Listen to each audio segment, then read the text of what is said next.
तीन सबसे बड़े रीजंस मैं आपको इस वीडियो में बताऊंगा जो पूरे यूट्यूब में आपको कोई नहीं बताएगा कि क्यों धुरंधर 2 वर्सेस टॉक्सिक जैसे मेगा क्लास में से टॉक्सिक को पोस्टपोन हो जाना चाहिए। और थर्ड पॉइंट तो इतना इंपॉर्टेंट है जो आपको पूरे यूट्यूब में कोई भी नहीं बताएगा। टॉक्सिक का हाइप भी धुरंधर से कम नहीं है, जहां इसके मेन एक्टर यस ऑलमोस्ट 4 साल बाद अपनी एक फिल्म ला रहे हैं और उनकी लास्ट फिल्म केजीएफ एक काफ़ी बड़ी ब्लॉकबस्टर थी और उसकी इंडिया में ग्राउंड लेवल पे काफ़ी एक कल्ट फैन फॉलोइंग है। इसी वजह से वो सारे ऑडियंस वेट कर रहे हैं कि कब ये इसकी नेक्स्ट मूवी आए और वो लोग उसे देख सके। इसी वजह से टॉक्सिक के पास भी एक काफ़ी डेस्परेट और लार्ज ऑडियंस रेडी है फर्स्ट डे के लिए और इसके कैरेक्टर पोस्टर्स पर भी 1 मिलियन लाइक्स आ जा रहे हैं। तो इससे आपको पता लग सकता है कि फिल्म की कितनी ज़्यादा हाइप है। लेकिन फिर भी मैं ऐसा क्यों कह रहा हूँ कि इतनी हाइप के बाद भी टॉक्सिक को पोस्टपोन हो जाना चाहिए। तो इसे जानने के लिए वीडियो को एंड तक बिल्कुल मिस मत करना, ये काफ़ी इंटरेस्टिंग होने वाला है और इसमें से तो थर्ड पॉइंट काफ़ी ज़्यादा इंपॉर्टेंट होने वाला है। वेलकम टू फिल्मी bestie. Clash with already established franchise. धुरंधर अब एक काफ़ी बड़ी फ्रेंचाइज बन चुकी है और इंडिया में प्रॉब्लम यह है कि सीक्वल्स चाहे अच्छे हो या ना हो उसे लोग देखने जाते ही है उनकी प्रीवियस फिल्म की सक्सेस की वजह से। इसके काफ़ी बड़े एग्जांपल्स हैं गदर 2 एंड पुष्पा 2। दोनों ही मूवीज़ काफ़ी ख़राब थी लेकिन उसके बाद भी लोग उन्हें देखने गए क्योंकि उन्हें उसकी फर्स्ट पार्ट काफ़ी अच्छी लगी थी। और धुरंधर का सेकंड पार्ट तो 90% चांसेस है कि अच्छा होगा ही, क्योंकि धुरंधर टेक्निकली एक ही फिल्म है जिसे कट करके 2 पार्ट्स में रिलीज़ किया जा रहा है। ये पुष्पा या फिर केजीएफ की तरह अलग से शूट नहीं किया गया जहां उनके पार्ट्स काफ़ी ईयर्स के गैप के बाद आए थे।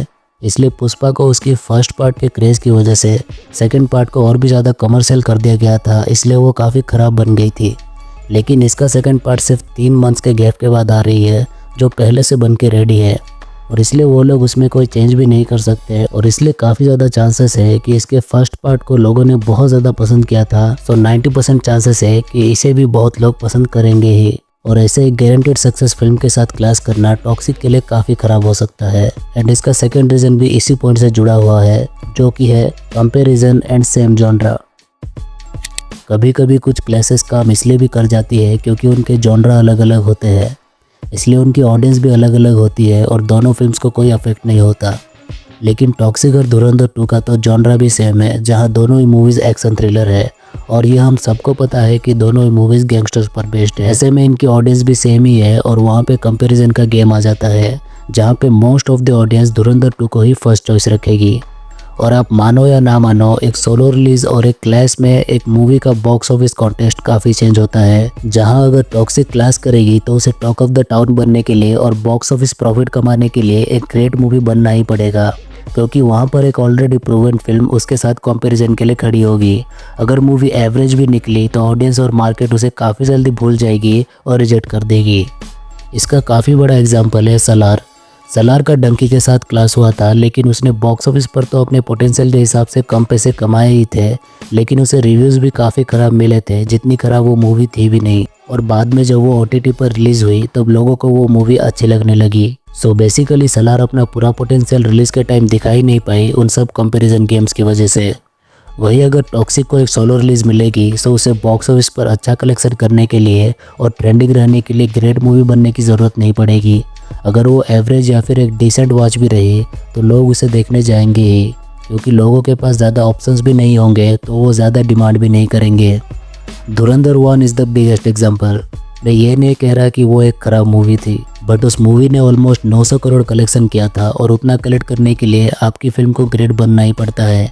बट धुरंधर 1 बाहुबली और केजीएफ की जितनी एक ग्रेट फिल्म नहीं थी, बल्कि एक डिसेंट से गुड वॉच वाली मूवी थी।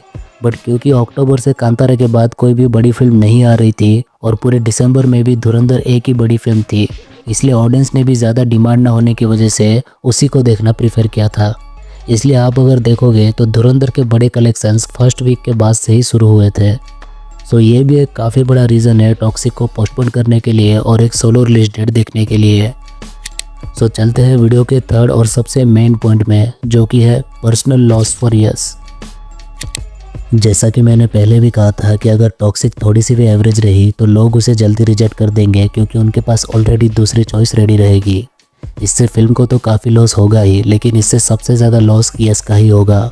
और ऐसा मैं इसलिए कह रहा हूँ क्योंकि यस सिर्फ इस फिल्म के एक्टर ही नहीं बल्कि उसके साथ साथ राइटर और प्रोड्यूसर भी है और इससे यश को सिर्फ फाइनेंशियली ही नहीं बल्कि उनके स्टारडम को भी काफ़ी डैमेज होगा और ये मैं ऐसे ही नहीं कह रहा हूँ, इसके पीछे काफ़ी बड़ा रीज़न है।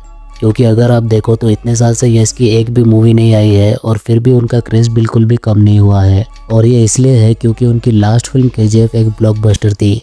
अगर वो एक फ्लॉप या फिर एक एवरेज भी होती तो अब तक लोग यस को भूल चुके होते। और आजकल इंडियन ऑडियंस जिस तरीके से इवॉल्व कर रही है वो अब ज़्यादा स्टार कल्चर को सपोर्ट नहीं करती। वॉर 2 का फ्लॉप होना इसका सबसे बड़ा साइन था। और आप ये बिल्कुल भी नहीं सोच सकते कि एक ही फिल्म से स्टारडम को कुछ नहीं होगा, क्योंकि इतने सालों में ये एक फिल्म उनकी आने वाली है और अगर ये कहीं पर भी एवरेज रही तो ऑडियंस उसे रिजेक्ट करने में टाइम नहीं लगाएगी। और उसके बाद यस की नेक्स्ट फुल फ्लेज रोल वाली मूवी ऑलमोस्ट 2 इयर्स के बाद आने वाली है, जो कि है रामायण 2।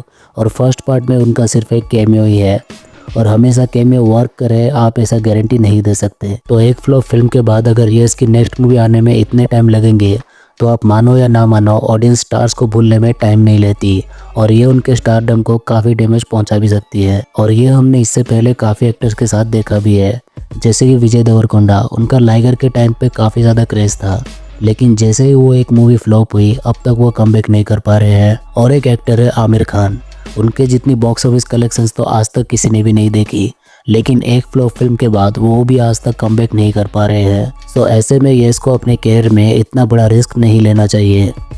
सो ये तो थे मेरे रीजंस जिसकी वजह से मुझे लगता है कि धुरंधर 2 वर्सेस टॉक्सिक में से टॉक्सिक को पोस्टपोन हो जाना चाहिए।